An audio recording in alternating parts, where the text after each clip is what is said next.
Jesus Reigns, യേശു വാഴുന്നു ശുശ്രൂഷകളിലേക്ക് നിങ്ങൾക്ക് സ്വാഗതം.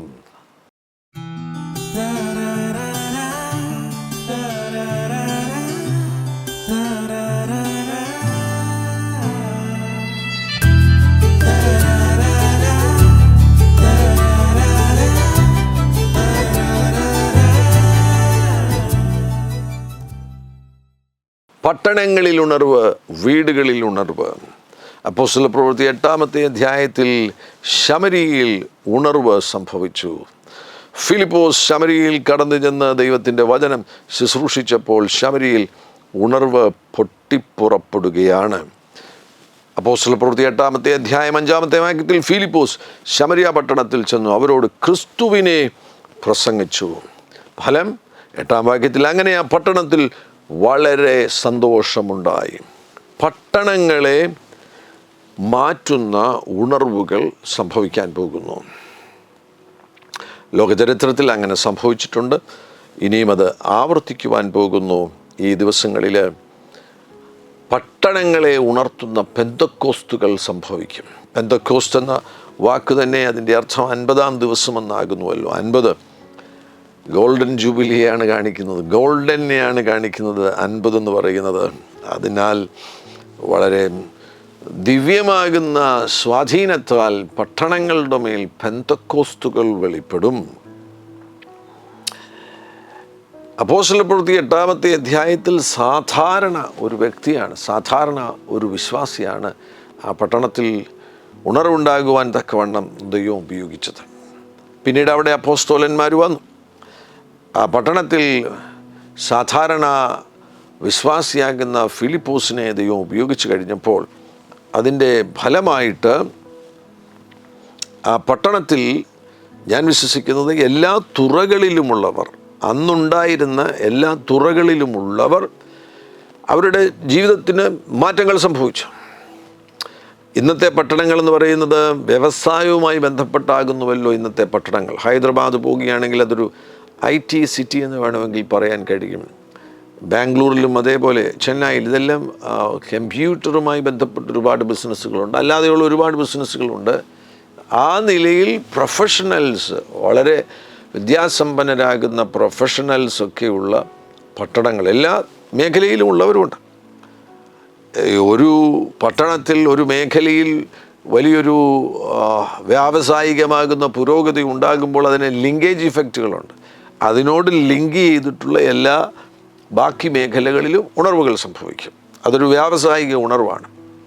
ഒരു വ്യവസായം ഒരു പട്ടണത്തിൽ വരികയാണെങ്കിൽ ആ വ്യവസായത്തിന് ആവശ്യമുള്ള റോ മെറ്റീരിയൽ സപ്ലൈ ചെയ്യുന്ന ആ മേഖലയിൽ ഒരു ഉണർവ് സംഭവിക്കുകയാണ്.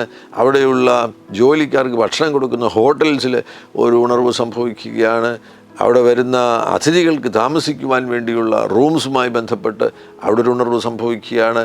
അവിടെ അപ്പോഴേക്കും പാർപ്പിടങ്ങൾ ഉണ്ടാകേണ്ടത് ആവശ്യമാണ്. ഇങ്ങനൊരു വലിയ ലിങ്കേജ് ഇഫക്റ്റ് ഉണ്ട്. അതുകൊണ്ട് ഈ പട്ടണങ്ങളിൽ എല്ലാ മേഖലകളിലുമുള്ളവർ, ഉന്നതമാകുന്ന വിദ്യാഭ്യാസമുള്ളവരും വളരെ വിദ്യാഭ്യാസം കുറഞ്ഞവരും എല്ലാം ഒരുമിച്ച് പാർക്കുന്ന, ഒരുമിച്ച് സഹകരിക്കുന്ന, പ്രവർത്തിക്കുന്ന ഒരു നിലയിലേക്ക് ഇത്തരത്തിലുള്ള പട്ടണങ്ങളിൽ നിന്നായിരിക്കുകയാണ്. അവിടെ ഉണർവ് സംഭവിക്കുമ്പോൾ ഈ വർക്ക് മേഖലയിൽ പ്രവർത്തിക്കുന്നവർ, ജോലി മേഖലയിൽ പ്രവർത്തിക്കുന്നവരെ, അവരെ ദൈവത്തിൻ്റെ പ്രവർത്തികൾക്ക് വേണ്ടി ഉപയോഗിക്കുവാൻ പോകുന്നു. വിശ്വാസവും വർക്കും തമ്മിൽ ഒരു യോജിപ്പുണ്ടാകുന്ന നിലയിൽ വിശ്വസിക്കുന്നവർ ജോലി ചെയ്യുന്നു. ആ ജോലി ചെയ്യുന്ന ഇടങ്ങളിൽ പരിശുദ്ധാത്മചലനമുണ്ടാകുന്നു. അതിനെക്കുറിച്ച് പഠനം നടത്തിയ ഒരു ദൈവദാസനാണ് ഡോക്ടർ പീറ്റർ വോക്നർ എന്ന് പറയുന്ന ദൈവദാസൻ. അദ്ദേഹമാണ് ഫുള്ളർ ബൈബിൾ കോളേജിൻ്റെ ഫൗണ്ടർ. അദ്ദേഹം അതുകൊണ്ട് അങ്ങനെയുള്ള ഉണർവുകൾ നടക്കുന്ന പട്ടണങ്ങളിലെ ദൈവം ഉപയോഗിക്കുവാൻ തുടങ്ങിയ ജോലി ചെയ്യുന്ന വ്യക്തികളെ വർക്ക് പ്ലേസ് മിനിസ്റ്റേഴ്സ് എന്ന് വിളിച്ചു. എനിക്കറിയാവുന്ന ഒരു സ്ഥലത്ത് ഒരു പോലീസ് ഓഫീസർ, ഒരു IG ദൈവം തൊട്ടു. IG തൻ്റെ സ്വാധീനത്തിലുള്ളവരോടൊക്കെ ദൈവജനം പ്രസംഗിക്കുവാൻ തുടങ്ങി. പോലീസ് മേഖലകളിൽ മാറ്റങ്ങൾ സംഭവിച്ചു. തനിക്ക് തടവറയുടെ ചുമതല, ജയിലിൻ്റെ ചുമതല ലഭിച്ചിരുന്നപ്പോൾ ജയിലിൽ പ്രസംഗിച്ചപ്പോൾ തടവുകാരിൽ മാറ്റം സംഭവിച്ചു. അപ്പോൾ IG ആണെങ്കിൽ പോലും അദ്ദേഹത്തിൻ്റെ ഹൃദയത്തിലുള്ള വിശ്വാസത്തെ മറ്റുള്ളവരോട് പങ്കുവയ്ക്കുവാനുള്ള ധൈര്യം കാണിച്ചു. സ്പോർട്സ് മേഖലയിലുള്ളൊരു സാക്ഷ്യം ഞാൻ കഴിഞ്ഞ ദിവസം കേൾക്കുകയായിരുന്നു. ഒരു സ്പോർട്സ് മേഖലയിൽ വിജയിയായി തീർന്നിരിക്കുന്ന ആ യൗവനക്കാരൻ വിളിച്ചു പറയുകയാണ്, എൻ്റെ ഈ വിജയത്തിൻ്റെ പിന്നിലെ കാരണമെന്ന് പറയുന്നത് കർത്താവാകുന്ന യേശുക്രിസ്തുവാണ്. സ്പോർട്സ് മേഖലയിൽ ഉള്ള ആ വ്യക്തിക്ക് ആ മേഖലയിലുള്ളവരെ സ്വാധീനിക്കുവാൻ കഴിയുന്നു. ക്രിക്കറ്റിൽ 2020 അംഗമായിരിക്കുന്ന ഒരു ചെറുപ്പക്കാരനെ ഞാൻ കണ്ടുമുട്ടിയപ്പോൾ അവൻ്റെ സാക്ഷ്യം ഞാൻ കേട്ട് കഴിഞ്ഞപ്പോൾ അവനോടാണിപ്പോൾ ആ 2020 അവൻ്റെ ടീമിലുള്ള മെമ്പേഴ്സെല്ലാം പ്രാർത്ഥിക്കാൻ ആവശ്യപ്പെടുന്നത്. ഇവൻ യേശുക്രിസ്തുവിലുള്ള ദൃഢവിശ്വാസത്തെക്കുറിച്ച് അവർക്ക് മനസ്സിലായി. ഇവൻ്റെ പ്രാർത്ഥന ഫലിക്കുന്നു എന്ന് അവർക്ക് മനസ്സിലായി. വർക്ക് പ്ലേസിൽ ആയിരിക്കുന്നവർക്ക് ഉണർവിനെ റിലീസ് ചെയ്യുവാൻ കഴിയും. ഒരു പട്ടണത്തിൽ ഉണർവ് പൊട്ടിപ്പുറപ്പെടുമ്പോൾ ആ പട്ടണത്തിലെ ഉണർവിൻ്റെ ഫലമായിട്ട് വർക്ക് പ്ലേസിൽ ആയിരിക്കുന്നവർക്ക് അവരുടെ മേഖലകളിൽ ദൈവപ്രവർത്തികളെ പുറപ്പെടുവിക്കുവാൻ കഴിയും. അവരെ വേണമെങ്കിൽ നമുക്ക് വർക്ക് പ്ലേസ് മിനിസ്റ്റേഴ്സ് എന്ന് വിളിക്കുവാൻ കഴിയും. അവരൊരു ഓഫീസിലേക്ക് കയറുകയാണെങ്കിൽ, ഓഫീസിൽ നിന്ന് ഞാൻ ഉദ്ദേശിക്കുന്നത് 5-fold മിനിസ്ട്രിയിലേക്ക് കയറുകയാണെങ്കിൽ എഫേസ്യ ലേഖനം 4-ാം അധ്യായം 11-ാമത്തെ വാക്യത്തിൽ പറഞ്ഞിരിക്കുന്ന 5-fold മിനിസ്ട്രിയിൽ ചിലപ്പോൾ അപ്പസ്റ്റോൾസിൻ്റെ ഓഫീസിലേക്ക് അവർ പ്രവേശിക്കുകയാണെങ്കിൽ അവരെ വേണമെങ്കിൽ വർക്ക് പ്ലേസ് അപ്പോസ്റ്റോൾസ് എന്ന് വിളിക്കുവാൻ കഴിയും. Work place ministers or work place apostles. ഞാൻ പറഞ്ഞ IG അദ്ദേഹത്തിൻ്റെ കീഴിൽ ഇപ്പോൾ ഏകദേശം 10-30 ചർച്ചസ് ഉണ്ട്. അപ്പോൾ അദ്ദേഹത്തെ തീർച്ചയായിട്ടും ഒരു വർക്ക് പ്ലേസ് അപ്പോസ്റ്റൽ എന്ന് വിളിക്കുവാൻ കഴിയും. താൻ ഇപ്പോഴും പോലീസ് ഓഫീസറാണ്. പോലീസ് ഓഫീസർ ആയിരിക്കുമ്പോൾ തന്നെ താനൊരു പാസ്റ്റർ കൂടിയാണ്. ചർച്ചസിൻ്റെ ചുമതലയുണ്ട്. തൻ്റെ കീഴിൽ വളരെ ചർച്ചസുകളുണ്ട്. അതിനാൽ അദ്ദേഹം ഒരു അപ്പസ്റ്റോലിക് ഓഫീസിലെത്തിയെന്ന് ഉറപ്പാണ്. അദ്ദേഹത്തെ ഒരു വർക്ക് പ്ലേസ് അപ്പോസ്റ്റൽ എന്ന് വിളിക്കുവാൻ കഴിയും. ഈ ശബ്ദം കേൾക്കുന്ന ജോലിയുള്ള എല്ലാവരും മനസ്സിലാക്കുക, നിങ്ങൾക്ക് ആ ജോലിയോടുകൂടെ തന്നെ ദൈവരാജ്യത്തിൽ പ്രയോജനപ്പെടുവാൻ കഴിയും. ചില വ്യക്തികൾക്ക് ജോലിയോടുകൂടെ തന്നെ 5-fold മിനിസ്ട്രിയിലെ ഓഫീസിലേക്കും കർത്താവ് പ്രവേശനം കൊടുക്കും. ജോലി രാജിവെക്കണമെന്നില്ല. DGS ദിനകരൻ അങ്കിൾ ബാങ്ക് മാനേജറായിരുന്നു. ബാങ്ക് മാനേജറായിരിക്കുമ്പോൾ തന്നെ ഇവാഞ്ചലിസ്റ്റായിട്ട് കർത്താവ് ശക്തമായി ഉപയോഗിക്കുവാൻ തുടങ്ങി. DGS ദിനകരൻ അങ്കിളിൻ്റെ ക്രൂസൈഡിൽ 10,000-കണക്കിന് ലക്ഷക്കണക്കിന് ആളുകൾ പങ്കെടുക്കുവാൻ തുടങ്ങി. ആ സമയങ്ങളിലെല്ലാം കർത്താവിനോട് ചോദിച്ചു, ഞാൻ ജോലി രാജിവെക്കട്ടെ? അപ്പോൾ കർത്താവ് വളരെ വ്യക്തമായിട്ട് സംസാരിച്ചു, ജോലി രാജിവെക്കരുത്. വീണ്ടും അടുത്ത വർഷം പ്രാർത്ഥിച്ചു, ഞാൻ ജോലി രാജിവെക്കട്ടെ? യേശു കർത്താവിൻ്റെ ദാസൻ DGS ദിനകരൻ അങ്കിളിനോട് പറഞ്ഞു, ജോലി രാജിവെക്കരുത്. അങ്ങനെ അനേകം വർഷങ്ങൾ കഴിഞ്ഞപ്പോൾ, ഏതാണ്ട് 5-8 വർഷങ്ങൾ കഴിഞ്ഞപ്പോഴാണ് ഒരു പ്രത്യേക സമയത്ത് യേശു കർത്താവിൻ്റെ ദാസൻ DGS ദിനകരൻ അങ്കിളിനോട് പറഞ്ഞത് ജോലി രാജിവെക്കുവാൻ. അതുവരെയും ജോലിയോടുകൂടെ ശുശ്രൂഷിച്ചു. വർക്ക് പ്ലേസ് മിനിസ്റ്റേഴ്സ്, നിങ്ങളെ ദൈവം ആ സ്ഥലത്താക്കിയിരിക്കുന്നത്, ആ വർക്ക് പ്ലേസിലാക്കിയിരിക്കുന്നത്, അത് മുഖാന്തരം കർത്താവിനൊരു വലിയ പ്രവൃത്തി ചെയ്യുവാനുണ്ട്. Work place ministers, work place apostles. നിങ്ങൾ മനസ്സിലാക്കുക, നിങ്ങളുടെ ജോലി ഒരു ഹോളി കോളിംഗ്, ദൈവത്തിൽ നിന്നുള്ള ഒരു ഹോളി കോളിംഗ് എന്ന് നിങ്ങൾ അതിനെ സ്വീകരിക്കുക. You have to see your career as a holy calling. ആമേൻ. ദൈവത്തിൽ നിന്നുള്ള ഒരു ഹോളി കോളിംഗ് ആണ് നിങ്ങൾക്ക് ലഭിച്ചിരിക്കുന്നത്. ആ വർക്ക് പ്ലേസിൽ കർത്താവ് നിങ്ങളെ ആക്കിയിരിക്കുകയാണ്. അവിടെ നിങ്ങൾക്ക് പ്രയോജനപ്പെടുവാൻ കഴിയും. പട്ടണത്തിൽ ഉണർവുണ്ടാകണമെന്നുണ്ടെങ്കിൽ പട്ടണത്തിൻ്റെ ഉണർവിന് വേണ്ടി പ്രാർത്ഥിക്കുന്ന പക്ഷപാത പ്രാർത്ഥനക്കാർ എഴുന്നേൽക്കണം. ഇൻ്റർസെസേഴ്സ് എഴുന്നേൽക്കേണ്ടത് ആവശ്യമാണ്. പട്ടണത്തിൽ ഉണർവുണ്ടാകണമെങ്കിൽ ഫുൾ ടൈം കർത്താവിന് വേണ്ടി പ്രയോജനപ്പെടുന്ന അപ്പോസ്റ്റൽസ് ആ പട്ടണത്തിൽ എഴുന്നേൽക്കേണ്ടത് ആവശ്യമാണ്. ചർച്ച് ലീഡേഴ്സ് ആ പട്ടണത്തിൽ എഴുന്നേൽക്കേണ്ടത് ആവശ്യമാണ്. മൂന്നാമതായിട്ട്, പട്ടണത്തിൽ ഉണർവുണ്ടാകണമെങ്കിൽ market place leaders, work place apostles എഴുന്നേൽക്കണം. ജോലിയോടുകൂടെ തന്നെ ശുശ്രൂഷ ചെയ്യുവാൻ വിളിൽ ഉള്ള ധൈര്യം കാണിക്കുന്ന വർക്ക് പ്ലേസ് അപ്പോസ്റ്റൽസ് എഴുന്നേൽക്കണം. ഇവർ 3 പേരും കൂടെ ചേരുകയാണെങ്കിൽ പക്ഷപാത പ്രാർത്ഥനക്കാർ, intercessors and church leaders, church apostles, work place apostles, ഈ 3 കൂട്ടരും കൂടെ ചേരുകയാണെങ്കിൽ പട്ടണത്തിൽ ഉണർവ് സംഭവിക്കും. അല്ലെങ്കിൽ പട്ടണത്തിൽ ഉണർവ് സംഭവിക്കുന്നതിൻ്റെ പരിണിതഫലമായിട്ട് ഈ 3 കൂട്ടരെ കർത്താവ് എഴുന്നേൽപ്പിക്കും. പട്ടണത്തിനു വേണ്ടി പക്ഷപാത പ്രാർത്ഥന ചെയ്യുന്ന ഒരു കൂട്ടത്തെ എഴുന്നേൽപ്പിക്കും. ചർച്ച് ലീഡേഴ്സിനെ, ചർച്ച് അപ്പോസ്റ്റൽസിനെ ആമേൻ എഴുന്നേൽപ്പിക്കും. വർക്ക് പ്ലേസ് അപ്പോസ്റ്റൽസിനെ അല്ലെങ്കിൽ വർക്ക് പ്ലേസ് മിനിസ്റ്റേഴ്സിനെ കർത്താവ് എഴുന്നേൽപ്പിക്കും. ഈ മൂന്ന് കൂട്ടരും ഒരുമിച്ച് യോജിച്ച് പ്രവർത്തിക്കുകയാണ് എങ്കിൽ പട്ടണങ്ങളിൽ ഉണർവ് സംഭവിക്കുവാൻ പോകുന്നു. ഓരോ പട്ടണങ്ങളിലും ഉണർവ് സംഭവിക്കട്ടെ. ഹൈദരാബാദിൽ ഉണർവ് സംഭവിക്കട്ടെ. ബാംഗ്ലൂരിൽ ഉണർവ് ഇപ്പോൾ നടന്നുകൊണ്ടിരിക്കുന്നു. കൂടുതൽ ശക്തിയോടുകൂടി പട്ടണത്തെ മുഴുവൻ ഗ്രസിക്കുന്ന ഉണർവായിട്ട് ആ ഉണർവ് തീരട്ടെ. മുംബൈയിൽ ഉണർവ് സംഭവിക്കട്ടെ. ഡൽഹിയിൽ ഉണർവ് സംഭവിക്കട്ടെ. ചെന്നൈയിൽ ഉണർവ് സംഭവിക്കട്ടെ. കൽക്കട്ടയിൽ ഉണർവ് സംഭവിക്കട്ടെ. കൊച്ചിയിൽ ഉണർവ് സംഭവിക്കട്ടെ. ട്രിവാൻഡ്രത്ത് ഉണർവ് സംഭവിക്കട്ടെ. പട്ടണങ്ങളെ മാറ്റുന്ന ഉണർവുകൾ സംഭവിക്കട്ടെ. മറ്റൊന്ന്, വീടുകളെ സ്വാധീനിക്കുന്ന വീട്ടിൽ നിന്നുള്ള ഉണർവുകൾ. പെന്തക്കോസ്റ്റ് വീടുകളിൽ, പെന്തക്കോസ്റ്റിന് വീടുകളിൽ സംഭവിക്കുവാൻ കഴിയും. വേണമെങ്കിൽ അതിനെ ഹൗസ് പെന്തക്കോസ്റ്റ് എന്ന് വിളിക്കുവാൻ കഴിയും. വീട്ടിലെ പെന്തക്കോസ്റ്റ് എന്ന് വിളിക്കുവാൻ കഴിയും. വീട്ടിൽ സംഭവിക്കുന്ന ഉണർവ്. അപ്പോസ്തലപ്രവൃത്തി 10-ാമത്തെ അധ്യായത്തിൽ നമുക്ക് കൊർന്നേലിയോസിൻ്റെ വീട്ടിൽ സംഭവിക്കുന്ന ഉണർവിനെ കുറിച്ച് കാണുവാൻ കഴിയുന്നു. ആ ഭാഗം വായിക്കുമ്പോൾ അവിടെ നമുക്ക് കൊർന്നേലിയോസിനെ കുറിച്ച് കാണുവാൻ കഴിയുന്ന അദ്ദേഹം ഒരു ശതാധിപനാകുന്നു എന്ന് അവിടെ പരാമർശിച്ചിരിക്കുകയാണ്. കൊർന്നേലിയോസ് ഒരു ശതാധിപനാകുന്നു എന്ന് അവിടെ പരാമർശിച്ചിരിക്കുന്നു.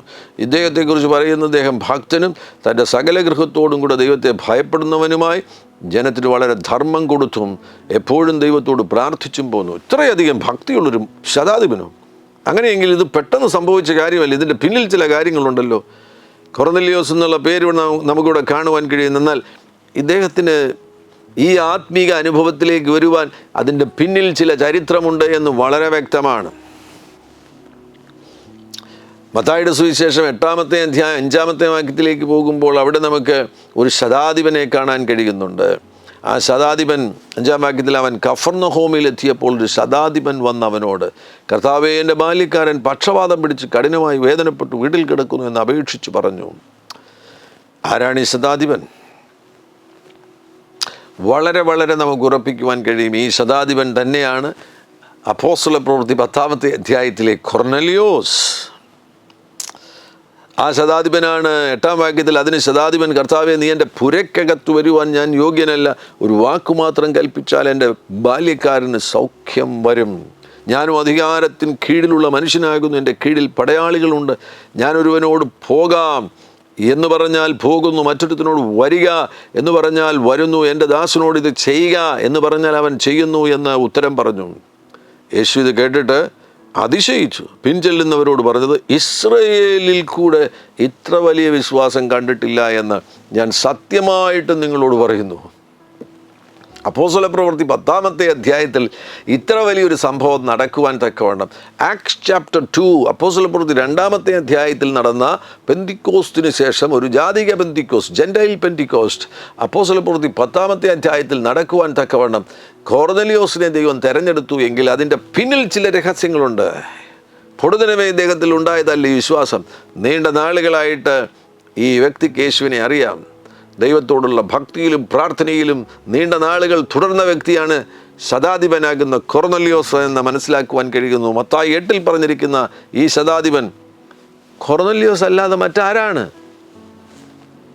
അതാണ് അപ്പോസ്തലപ്രവൃത്തി 10-ാമത്തെ അധ്യായത്തിൽ അത്ര വലിയ ഉണർവ് പൊട്ടിപ്പുറപ്പെടുവാൻ കാരണമായി തീർന്നത്. ഇനി ഒരു കാര്യം കൂടെ, ലൂക്കോസിൻ്റെ സുവിശേഷം അതിൻ്റെ 23-ാമത്തെ അധ്യായത്തിൽ പോകുമ്പോൾ യേശുക്രിസ്തുവിൻ്റെ ക്രൂശീകരണം നടക്കുന്ന സന്ദർഭത്തിൽ 47-ാമത്തെ വാക്യത്തിൽ ഇത് സംഭവിച്ചത് ശതാധിപൻ കണ്ടിട്ട്, അവിടെ ഒരു ശതാധിപനുണ്ട്. ഈ സംഭവിച്ചത് ശതാധിപൻ കണ്ടിട്ട് അവിടെ നിൽക്കുന്ന സകല പടയാളികളും യേശുവിനെ കുറ്റപ്പെടുത്തുന്നു. എല്ലാവരും പള്ളും പഴിയും പറഞ്ഞുകൊണ്ടിരിക്കുകയാണ്. നീ ദൈവപുത്രനാണെങ്കിൽ കുരിശിൽ നിന്ന് ഇറങ്ങി വരാൻ വേണ്ടിയാണ് മതനേതാക്കന്മാർ പറയുന്നത്.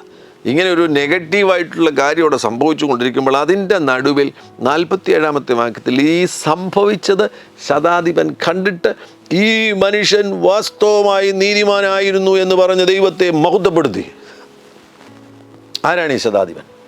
ഉറപ്പായിട്ടും കൊർന്നേലിയോസ് അല്ലേ? ഈ ഒരു പശ്ചാത്തലമാണ് അപ്പോസ്തലപ്രവൃത്തി 10-ാമത്തെ അധ്യായത്തിൽ കൊർന്നേലിയോസിൻ്റെ വീട്ടിൽ ഉണർവുണ്ടാകാൻ കാരണമായി തീർന്നത്. ഈ ഉണർവിൻ്റെ പിന്നിൽ ഇദ്ദേഹത്തിന് ഇപ്പോൾ സൂപ്പർ നാച്ചുറൽ ഓപ്പൺ ആകുകയാണ്. 3-ാം വാക്യത്തിൽ അപ്പോസ്തലപ്രവൃത്തി 3-10 കാണാൻ കഴിയുന്നു. 9-ാം മണി നേരത്തൊരു ദർശനത്തിൽ ഒരു ദൈവദൂതൻ തൻ്റെ അടുക്കൽ വരുന്നത് സ്പഷ്ടമായി കണ്ടു. ദൂതൻ വന്ന് കൊർന്നേലിയോസിനോട് സംസാരിക്കുകയാണ്. ഇതൊരു ഓപ്പൺ വിഷനാണെന്ന് വ്യക്തം. ദർശനത്തിൽ ഒരു ദൈവദൂതൻ തൻ്റെ അടുക്കൽ അകത്തു വരുന്നത് സ്പഷ്ടമായി കണ്ടു. This is an open vision. ഒരു വിഷൻ എന്ന് പറയുമ്പോൾ കണ്ണടച്ചിരിക്കുമ്പോഴും നമുക്ക് ദർശനം കാണുവാൻ കഴിയും, ഉറക്കത്തിൽ സ്വപ്നത്തിൽ ദർശനം കാണുവാൻ കഴിയും. ഓപ്പൺ വിഷനുണ്ട്. ഇത് ഒരു ഓപ്പൺ വിഷനാണെന്ന് ഞാൻ ഉറപ്പായിട്ടും വിശ്വസിക്കുന്നു. കൊർന്നേലിയോസ് നോക്കിയപ്പോൾ ഡോർ തുറന്നൊരു ദൂതൻ കയറി വരികയാണ്. ഡോറ് തുറന്ന് ദൂതൻ കയറി വരിക എന്ന് പറയുമ്പോൾ കൊർന്നേലിയോസ് സൂപ്പർ നാച്ചുറലിലേക്ക് കയറിയിരിക്കുകയാണ്. സൂപ്പർ നാച്ചുറലിലേക്ക് കയറുവാനുള്ള കാരണമാണ് രണ്ടാം വാക്യത്തിൽ പറയുന്നത്. ഒന്ന്, ഇദ്ദേഹം നല്ലതുപോലെ പ്രാർത്ഥിക്കുന്ന വ്യക്തിയായിരുന്നു. രണ്ട്, ഇദ്ദേഹം നല്ലതുപോലെ ഗിവിങ്, ധർമ്മം കൊടുക്കുന്ന വ്യക്തിയായിരുന്നു. രണ്ട് കാര്യങ്ങൾ. നീണ്ട നാളുകളായിട്ട് കൺസിസ്റ്റൻ്റ് ആയിട്ട് നീ പ്രാർത്ഥിക്കുന്ന വ്യക്തിയാകുന്നുവെങ്കിൽ നീ വിശ്വസിക്കണം, അമാനുഷികമാകുന്ന പ്രകൃതിയാതീതമാകുന്ന കാര്യങ്ങൾ സംഭവിക്കാൻ പോവുകയാണ്. മറ്റൊന്ന്, പ്രകൃതിയാതീതമാകുന്ന കാര്യങ്ങളിലേക്ക് പ്രവേശിക്കുവാൻ തക്കവണ്ണമായിട്ട് ഗിവിങ് വർദ്ധിപ്പിക്കുക, ധർമ്മം കൊടുക്കുവാൻ തയ്യാറാകുക, മറ്റുള്ളവരെ ബ്ലസ് ചെയ്യുവാൻ തയ്യാറാകുക. ഒരു മകളുടെ വിവാഹം നടക്കുവാൻ പോകുന്നു. ആ വിവാഹവുമായുള്ള ബന്ധത്തിൽ പെട്ടെന്ന് മനസ്സിലാക്കുന്ന ആ വീട്ടിലുള്ളവരെ, ആ പെൺകുട്ടിയെ സഹായിക്കണം, കൊടുക്കുവാൻ നീ തയ്യാറാകുക. ബസ്സിൽ കയറുന്നു, നിൻ്റെ ഒരു കൂട്ടുകാരൻ നിൽക്കുന്നു, അദ്ദേഹത്തിൻ്റെ വണ്ടിക്കുള്ളിലൂടെ നീ കൊടുക്കുക. ട്രെയിൻ ടിക്കറ്റ് വാങ്ങുവാൻ വേണ്ടി നിൽക്കുന്നു, നിൻ്റെ കൂട്ടുകാരനോടെയുണ്ട്, അദ്ദേഹത്തിൻ്റെ ടിക്കറ്റിലൂടെ നീ കൊടുക്കുക. ഗിവിങ്ങിൽ നീ മുന്നേറുകയാണെങ്കിൽ ഗിവിങ് നിനക്ക് വേണ്ടി സംസാരിക്കും. നിനക്ക് വേണ്ടി നിൻ്റെ ധർമ്മം, നീ ടൈറ്റ്സിനെ കുറിച്ച് മാത്രമല്ല ഞാൻ പറയുന്നത്. ടൈറ്റ്സ് തീർച്ചയായിട്ടും നിങ്ങൾ ദശാംശം കൊടുക്കണം. ദശാംശം മാത്രമല്ല, അതിനപ്പുറത്ത് നിങ്ങൾ ഗിവിങ്, മറ്റുള്ളവർക്ക് ധാരാളമായി കൊടുക്കുവാൻ നിങ്ങൾ തയ്യാറാകുകയാണ് എങ്കിൽ അത് നിങ്ങൾക്ക് വേണ്ടി സംസാരിക്കാൻ പോകുന്നു. നിങ്ങളുടെ ഗിവിങ് നിങ്ങൾക്ക് വേണ്ടി സംസാരിക്കാൻ പോകുകയാണ്. ഇദ്ദേഹത്തിൻ്റെ പ്രാർത്ഥന മാത്രമല്ല, ഇദ്ദേഹത്തിൻ്റെ ധർമ്മം, ഇദ്ദേഹത്തിൻ്റെ ഗിവിങ്ങും ഈ കൊർന്നേലിയോസിന് സൂപ്പർ നാച്ചുറലിലേക്കുള്ള ഒരു ഡോറായി തീരുകയാണ്. നിങ്ങളുടെ ദാനങ്ങൾ നിങ്ങൾക്ക് വേണ്ടി സംസാരിക്കും. ഞാൻ പാസ്റ്റർ മോനാണ്. എൻ്റെ ഗ്രാൻഡ് ഫാദറും പാസ്റ്ററായിരുന്നു. എൻ്റെ ഗ്രാൻഡ് ഫാദറിൻ്റെ പേര് pastor MK Varghese, church of ഗോഡിലെ. അന്ന് ആരംഭ സമയത്ത് ഈ church of God IPC Sharon ഇങ്ങനെ പല വിഭാഗങ്ങളുണ്ടായിരുന്നില്ല. കുക്ക് സാഹിബിൻ്റെ നേതൃത്വത്തിൽ ഒറ്റ വിഭാഗമേ ഉണ്ടായിരുന്നുള്ളൂ. പിൽക്കാലത്താണിത് പല വിഭാഗങ്ങളായിട്ട് മാറിയത്.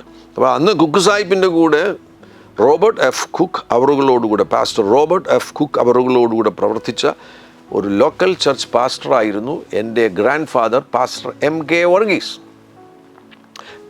വാർദ്ധക്യമൊക്കെ ആയിക്കഴിഞ്ഞപ്പോൾ, ഒരു 60 വയസ്സൊക്കെ ആയിക്കഴിഞ്ഞപ്പോൾ എൻ്റെ ഗ്രാൻഡ് ഫാദർ കീക്കുളൂർ വയലത്തിലെ ആ ഭാഗത്ത് ഒരു വീട് വെച്ച് താമസിക്കുകയായിരുന്നു. ഇടയാറമ്പളയായിരുന്നു കീക്കുളൂരിൽ. അവിടെ വന്ന് താമസിക്കുന്ന സന്ദർഭത്തിൽ അപ്പോഴേക്കും റോബർട്ട് എഫ് കുക്ക് മടങ്ങിപ്പോയി. വില്യം ഫോസ്ഫിൽസ് എന്ന് പറയുന്ന ഒരു സായിപ്പാണ് വീണ്ടും ചർച്ച് ഓഫ് ഗോഡിൻ്റെ ഓവർസിയറായി തീർന്നത്. ആ സമയത്ത് വില്യം ഫോസ്ഫിൽസിൻ്റെ ഒരു കൺവെൻഷൻ ഞങ്ങളുടെ വീട്ടുമുറ്റത്ത് വെച്ച് എൻ്റെ ഗ്രാൻഡ് ഫാദർ ക്രമീകരിക്കുകയുണ്ടായി. പാസ്റ്റർ വില്യം ഫോസ്ഫിൽസ് വളരെ ഹ്യൂജ് ആയിട്ടുള്ളൊരു വ്യക്തിയായിരുന്നു. നല്ല നീളവും നല്ല വണ്ണമുള്ളൊരു വ്യക്തിയായിരുന്നു.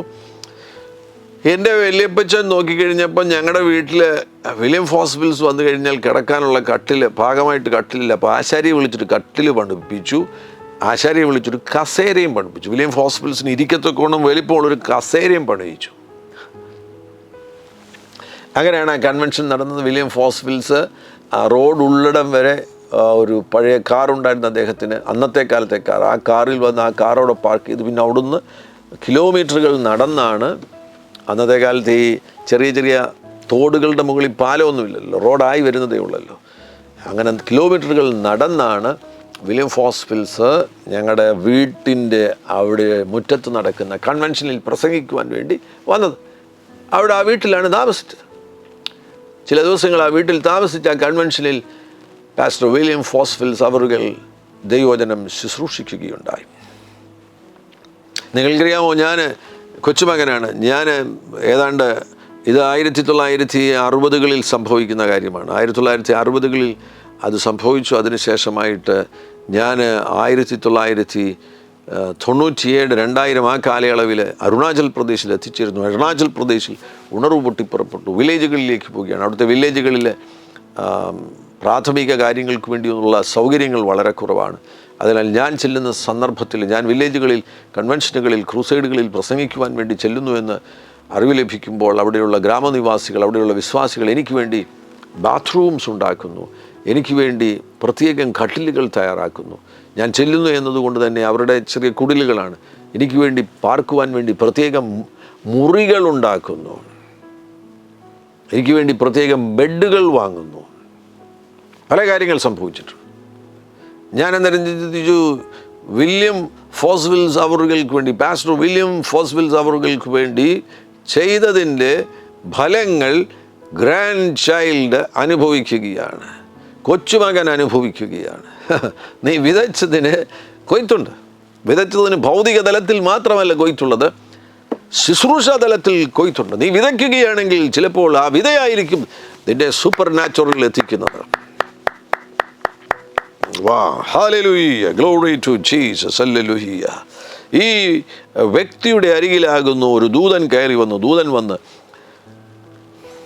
ഈ വ്യക്തിയോട് പറയുകയാണ്, 4-ാം വാക്യം ശ്രദ്ധിക്കുക. ഞാൻ പറഞ്ഞതിന് വളരെ വ്യക്തമാകുന്ന മറുപടി നൽകുന്ന വാക്യമാണ് 4-ാം വാക്യം. അവൻ അവനെ ഉറ്റുനോക്കി ഭയപരവശനായി, എന്താകുന്നു കർത്താവേ എന്ന് ചോദിച്ചു. അവനോട്, ദൂതൻ കൊർന്നല്യോസിനോട്, നിന്റെ പ്രാർത്ഥനയും ധർമ്മവും ദൈവത്തിൻ്റെ മുമ്പിൽ എത്തിയിരിക്കുന്നു. അപ്പോൾ നിന്റെ പ്രാർത്ഥന മാത്രമല്ല, നിന്റെ പ്രാർത്ഥനയും ധർമ്മവും ദൈവത്തിൻ്റെ മുമ്പിൽ എത്തിയിരിക്കുന്നു. നീ ഗിവ് ചെയ്യുമ്പോൾ, നീ കൊടുക്കുമ്പോൾ, നീ മറ്റുള്ളവരെ അനുഗ്രഹിക്കുവാൻ വേണ്ടി നീ ബ്ലസ് ചെയ്യുമ്പോൾ, നിൻ്റെ ആ പണം ദൈവസന്നിധിയിൽ നിനക്ക് വേണ്ടി സംസാരിക്കും. ഇതൊരു നടുക്കുന്ന കാര്യമാണ്. പലർക്കും നടുക്കുന്ന ഒരു സന്ദേശമായിരിക്കും ഞാനിപ്പോൾ പറഞ്ഞത്. ഇവിടെ പറഞ്ഞിരിക്കുന്നത് ശ്രദ്ധിക്കുക, നിൻ്റെ പ്രാർത്ഥനയും ധർമ്മവും ദൈവത്തിൻ്റെ മുമ്പിൽ എത്തിയിരിക്കുന്നു. ചിലർ പ്രാർത്ഥിക്കുക മാത്രമേ ചെയ്യത്തുള്ളൂ. കൊടുക്കുന്ന കാര്യത്തിൽ അവർ വളരെ സ്റ്റിഞ്ചിയാണ്, ആർക്കും കൊടുക്കത്തില്ല. ദശാംശം പരാപരം കൊടുക്കും. അത് കഴിഞ്ഞാൽ പിന്നെ വേറെ ദശാംശം കൊടുത്തല്ലോ, ഇനി ആരെയും സഹായിക്കേണ്ട കാര്യമില്ലല്ലോ. നിൻ്റെ പ്രാർത്ഥനയും ധർമ്മവും നിനക്ക് വേണ്ടി സംസാരിക്കും. നിനക്ക് വേണ്ടി മാത്രമല്ല, നിൻ്റെ മക്കൾക്ക് വേണ്ടി സംസാരിക്കും, നിൻ്റെ കൊച്ചുമക്കൾക്ക് വേണ്ടി സംസാരിക്കും. എൻ്റെ grandfather pastor MK Varghese, pastor William ഫോസ്വിൽസിന് വേണ്ടി ചെയ്തതിൻ്റെ ഫലമനുഭവിച്ച വ്യക്തിയാണ് ഞാൻ. കേരളത്തിൽ pastor MK Varghese, pastor William ഫോസ്വിൽസിന് വേണ്ടി ചെയ്ത അനുഗ്രഹത്തിൻ്റെ, ബ്ലെസ്സിങ്സിൻ്റെ ഫലം അരുണാചൽ പ്രദേശിൽ അനുഭവിച്ച വ്യക്തിയാണ് ഞാൻ. എൻ്റെ പ്രാർത്ഥനയും ധർമ്മവും ദൈവത്തിൻ്റെ മുമ്പിൽ എത്തിയിരിക്കുന്നു. ഇപ്പോൾ യോപ്പയിലേക്ക് ആളയച്ച് പത്രോസ് എന്ന് മറുപേരുള്ള ശിമോനെ വരുത്തുക. അപ്പോൾ ഈ ദർശനത്തിലാണ് ഇത് കാണുന്നത്. ഇതെല്ലാം ഒരു ദൂതൻ വരുന്നു, ഒരു ദൂതൻ നിങ്ങളുടെ അരികിൽ വരുന്നു. ദൂതൻ പറയുകയാണ് യോപ്പയിലേക്ക് ആളയക്കുക. യോപ്പ എന്ന് പറയുന്നത് കൈസറിയയിൽ നിന്ന് ഏറ്റവും കുറഞ്ഞതൊരു 100-200 കിലോമീറ്ററുണ്ട്. അവിടേക്ക് ആളയക്കാൻ വേണ്ടി ആളയച്ചിട്ട് പത്രോസിനെ വരുത്തുക. ഇവിടെ ഒരു പ്രോഫറ്റിക് മിനിസ്ട്രി തന്നെയാണ് ഈ കൊർന്നലിയോസിൽ. ഇപ്പോൾ കൊർന്നലിയോസ് അല്ലേ ഇത് കാണുന്നത്. കൊർന്നലിയോസ് പിന്നെ തൻ്റെ സോൾജിയേഴ്സിനോട് പറയുമ്പോൾ കൊർന്നലിയോസല്ലേ സംസാരിക്കുന്നത്. അതൊരു പ്രോഫറ്റിക് തന്നെയല്ലേ. കൊർന്നലിയോസ് അവിടെ സംസാരിക്കുമ്പോൾ കൃത്യമായിട്ട് പറയുകയല്ലേ, യോപ്പയിലേക്ക് പോകുക, അവിടെ ചെന്നൊരു പത്രോസ് എന്ന് മറുപേരുള്ള ശിമോനെ നീ അന്വേഷിക്കുക, അവനെ ഇവിടേക്ക് കൊണ്ടുവരിക. തോൽക്കൊലനാകുന്ന ശിമോൻ്റെ വീട്ടിലാണ് അവൻ പാർക്കുന്നത്. അവൻ്റെ വീട് കടൽപ്പുറത്താകുന്നു. ഇന്ന് സംഭവിച്ചുകൊണ്ടിരിക്കുന്ന പ്രോഫറ്റിക് മിനിസ്ട്രിക്കൊക്കെ വ്യക്തമാകുന്നൊരു തെളിവാണിത്.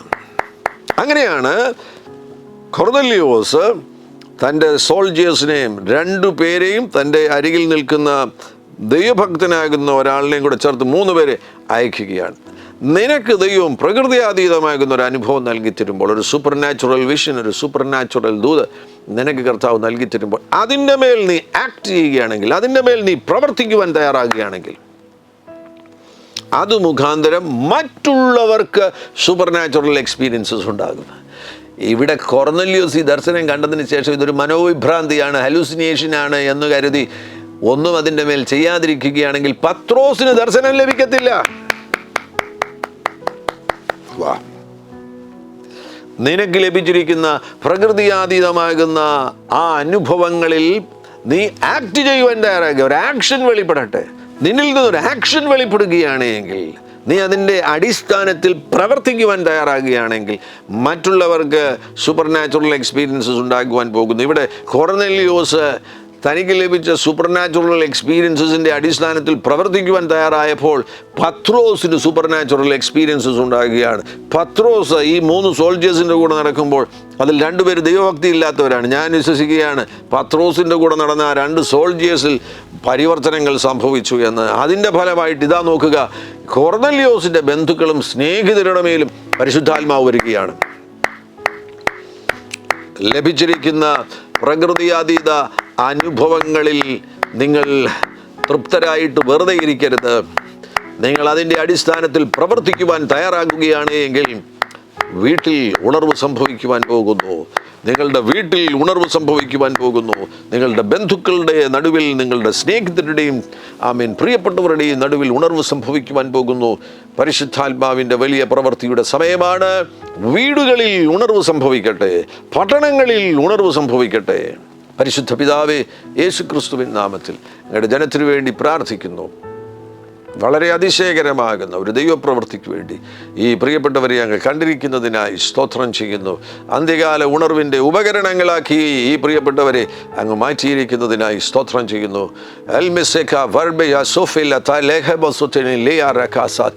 ചില പട്ടണങ്ങളിൽ ഉണർവ് സംഭവിക്കുവാൻ പോകുന്നുവല്ലോ, ചില വീടുകളിൽ ഉണർവ് സംഭവിക്കുവാൻ പോകുന്നുവല്ലോ.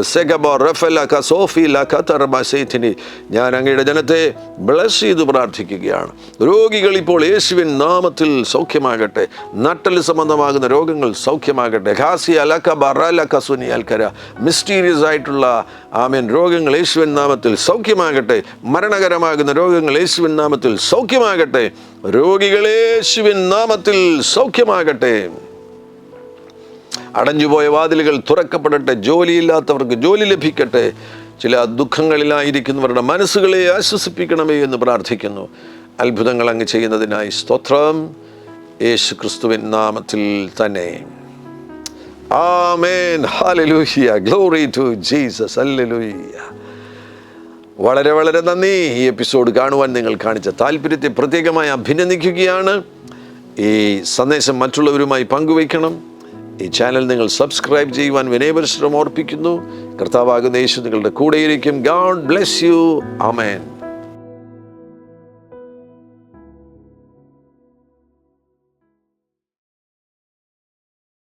എല്ലാ പ്രഭാതത്തിലും 3 മിനിറ്റ് നീണ്ടു നിൽക്കുന്ന ഒരു ചെറിയ സന്ദേശം വാട്സപ്പിൽ അയക്കുന്നുണ്ട്. നിങ്ങൾക്കത് ലഭിക്കണമെന്ന ആഗ്രഹമുണ്ടെങ്കിൽ സ്ക്രീനിൽ കാണുന്ന നമ്പറിൽ ഒരു മെസ്സേജ് അയയ്ക്കുക. ഞങ്ങളുടെ ഓൺലൈൻ റേഡിയോ ആയ ജീസസ് റൈൻസ് റേഡിയോയുടെ ആപ്പ് ഇതുവരെയും ഡൗൺലോഡ് ചെയ്തിട്ടില്ല എങ്കിൽ പ്ലേ സ്റ്റോറിലും ആപ്പ് സ്റ്റോറിലും ലഭ്യമാണ്. ജീസസ് റൈൻസ് റേഡിയോ എന്ന് ടൈപ്പ് ചെയ്ത ശേഷം സെർച്ച് ചെയ്യുക. ആപ്പ് നിങ്ങൾ ഇപ്പോൾ തന്നെ ഡൗൺലോഡ് ചെയ്താലും. എല്ലാ പ്രഭാതത്തിലും 4 മണിക്ക് ടങ്സ് പ്രെയർ ഉണ്ടായിരിക്കുന്നതാണ്. നിങ്ങളുടെ ആത്മീയ വർധനവിനായി ദയവായി സൂമിൽ ജോയിൻ ചെയ്താലും. മീറ്റിംഗ് ID സ്ക്രീനിൽ നിങ്ങൾക്ക് ലഭ്യമാണ്.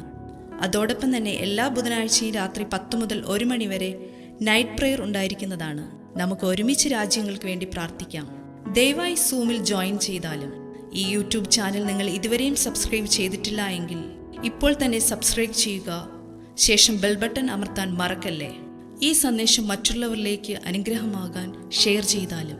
കർത്താവ് നിങ്ങളെ ധാരാളമായി അനുഗ്രഹിക്കട്ടെ.